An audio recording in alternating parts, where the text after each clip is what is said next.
Asante sana. Nashukuru sana kwa makofi ya kutosha. Siko hapa mbele yenu kwa ajili ya kuhani shairi, ila niko hapa mbele yenu kwa ajili ya kuwafanya kile ambacho nimeambiwa nifanye.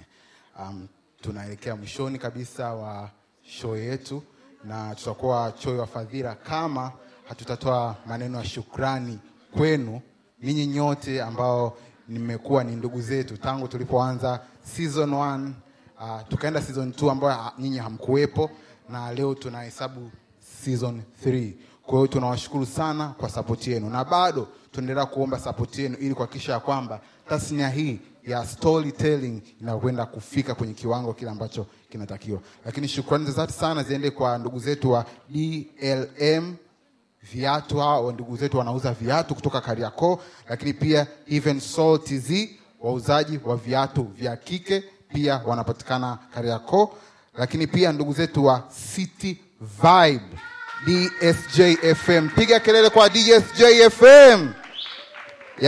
Hawa ni ndugu zetu kutoka chuo cha Dar es Salaam School of Journalism. Wamekuja kutusupport na hakika tutakwenda kuona kwenye social media zao. Najua mtaposti vile vitu ambavyo vimerekodiwa pale kwenye red carpet. Mimi nilipata muda kupata interview moja matata kwa wale ambao walipata huo muda. Mwisho kabisa ndio kuwakaribisha kufuatilia social media zetu, Instagram, YouTube, Sauti ya Mtaa. Utapata taarifa zote zile ambazo Sauti ya Mtaa tumekuandalia. Karibuni sana, asanteni sana kwa kuja.